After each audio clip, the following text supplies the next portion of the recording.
आप पढ़ रहे हैं गैर व्यापारिक संस्थाओं के लेखे। गैर व्यापारिक संस्थाओं से संबंधित मैंने आपको इसके पहले आगम शोधन खाता, जिसे प्राप्ति भुगतान खाते के नाम से जाना जाता है, बता दिया है। इस वीडियो के माध्यम से आपके लिए हम लेकर आए हुए हैं आय व्यय खाता। आय व्यय खाते को इंग्लिश में कहते हैं income and expenditure account. Question आपके सामने है, क्वेश्चन नंबर 6 है हमारी बुक का। इसको थोड़ा से पढ़ लेंगे तो हमें मालूम हो जाएगा कि क्या क्या रखना है, क्या क्या नहीं रखना है। कह रहा है महावीर क्लब जबलपुर में प्राप्ति भुगतान खाते 31 मार्च 2016 समाप्त होने वाले वर्ष का आय व्यय खाता बनाइए। कह रहा है प्राप्ति एवं भुगतान खाता। जैसे हम लोग प्राप्ति भुगतान पहले बनाते थे, जहाँ जहाँ से पैसा आता था प्राप्ति में, जहाँ पर भुगतान करते थे भुगतान में लिखते थे। प्राप्तियों में दिया है रोकड़ शेष, वार्षिक चंदा, प्रवेश शुल्क, भाषण से आय। इसको हम लोग आगम शोधन खाता कहते हैं। हम लोगों ने बनाया, इसके पहले 5 नंबर क्वेश्चन तक हम लोगों ने पढ़ा, ठीक है। उसके बाद पेमेंट किया गया है कर व किराए का पेमेंट, वेतन का पेमेंट, फर्नीचर का पेमेंट, लेखन सामग्री का पेमेंट और बिजली व्यय, रोकड़ शेष। समायोजन बोला है किराया 50 रुपया अग्रिम दिया, वेतन के 140, बिजली के 60 रुपया देना शेष है, चंदे के 300 आना बाकी है, फर्नीचर पर 10% हरास चार्ज करना है। आपको याद रखना है, आप पढ़ रहे हैं इनकम एंड एक्सपेंडिचर अकाउंट। अपनी कॉपी में लिख लीजिए इनकम एंड एक्सपेंडिचर अकाउंट, जिसे कहते हैं हिंदी में आय व व्यय खाता। आय व व्यय खाता कॉलम बना लेना है।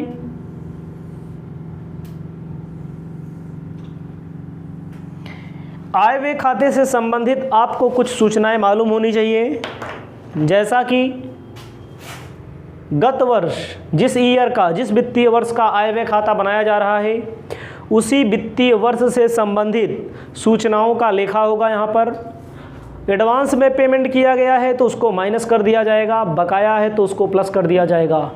अदत्त व्यय, पूर्वदत्त व्यय सभी का लेखा यहाँ पर होगा, ह्रास का लेखा यहाँ पर होगा, सभी चीज़ों का लेखा यहाँ पर होगा। इसके पहले जो हम लोग आय व्यय खाता पढ़े हैं उसमें आगम शोधन खाता पढ़े हैं। आगम शोधन खाता में क्या होता है कि अदत्त व्ययों का लेखा नहीं होता है, ठीक है।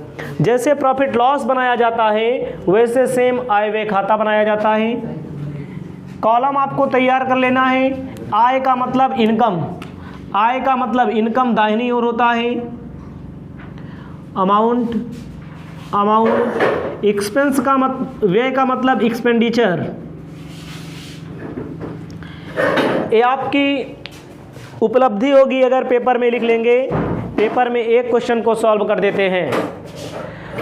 क्वेश्चन में आपको ध्यान देना है, सबसे पहले आप भुगतान वाला देख लीजिए।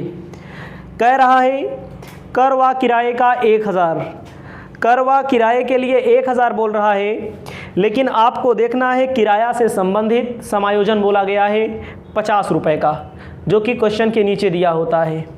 तो जिससे संबंधित समायोजन बोला है उसका पैसा अमाउंट में आपको नहीं लिखना है, जिससे संबंधित समायोजन नहीं बोला है उसका पैसा अमाउंट में लिख देना है। याद रखना, व्यय को डेबिट में लिखते हैं, व्यय को कहाँ लिखते हैं, एक्सपेंडिचर में लिखा जाएगा टू रेंट एंड टैक्स। कितना अमाउंट बोलता है, 1000 रुपया, अंदर लिख लेते हैं। उसके बाद कह रहा है वेतन 600 रुपया, वेतन से संबंधित भी समायोजना बोला है। वेतन मतलब सैलरी 600 रुपया, अंदर पैसा लिख लेंगे। अभी समायोजन सबका एक साथ करते चलेंगे। फर्नीचर बोल दिया, फर्नीचर व्यय नहीं है, फर्नीचर पूंजीगत व्यय है। क्यों पूंजीगत व्यय है? यहाँ पर केवल आयगत व्ययों को ही लिखा जाता है। पूंजीगत व्यय मतलब जिनका प्रयोग कई सालों तक किया जाए, मशीनरी हो, मोटर कार हो, फर्नीचर हो, प्लांट हो, ज़मीन हो, ये सब क्या है? पूंजीगत व्यय हैं। इनका प्रयोग कई सालों तक जब किया जाएगा तो इसको आपको यहाँ नहीं लिखना है, डिप्रिसिएशन बोला होगा तो लिख देंगे, अभी डिप्रिसिएशन बाद में निकाल लेंगे। फर्नीचर नहीं लिखा जाएगा, क्यों? क्योंकि पूंजीगत व्यय है। क्यों? जिनको प्रयोग कई सालों तक किया जाता है उसे पूंजीगत व्यय कहा जाता है।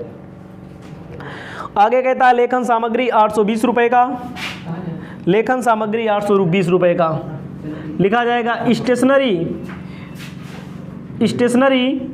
820 रुपये का। उसके बाद क्या कह रहा है?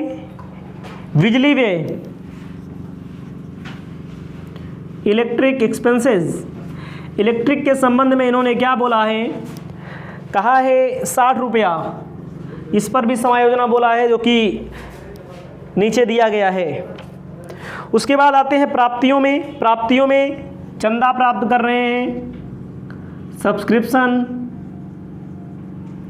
रिसीव्ड, चंदा प्राप्त कर रहे हैं 2250 रुपये का। समायोजन बोला है, समायोजन बोला है तो 2250 लिख देंगे, यहाँ पर अंदर लिखेंगे पैसा। उसके बाद कह रहे हैं प्रवेश शुल्क बाई एंट्रेंस फ़ी। एंट्रेंस फ़ी कितना है? 630, इस पर कोई समायोजन नहीं है। उसके बाद 62 से आए इनकम फ्रॉम लेक्चर, लेक्चर से कितना मिला है? लेक्चर से मिला है 1190। आपको याद रखना है रोकड़ शेष जो दिया है इसको यहाँ नहीं लिखा जाता, इसको जब बैलेंस शीट बनाएंगे तब इसका प्रयोग किया जाएगा। समायोजन में बोला है 50 रुपया अग्रिम एडवांस दे दिया है। एडवांस का मतलब अगले साल वाला पहले दे दिया है, केवल इसी साल से संबंधित लिखा जाएगा। माइनस कर देंगे एडवांस 50 रुपया, 950 हो जाएगा 950।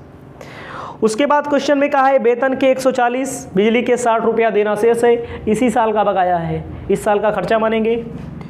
आउटस्टैंडिंग 140, 740 हो जाएगा यहाँ पर ना। उसके बाद क्वेश्चन में बोला है बिजली के 60 रुपया बाकी है, 60 लिख देंगे, हो जाएगा 120। उसके बाद आते हैं नई प्रक्रिया पे।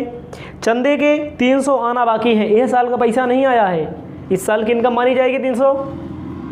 आउटस्टैंडिंग इनकम मान लीजिए, ठीक है, 300, 22/3 2550। उसके बाद फर्नीचर पर 10% हरास लगाइए। फर्नीचर के रुपए का दिया है, देख लो 600 रुपये का ना। फर्नीचर पर हरास टू डिप्रिसिएशन ऑन फर्नीचर 60।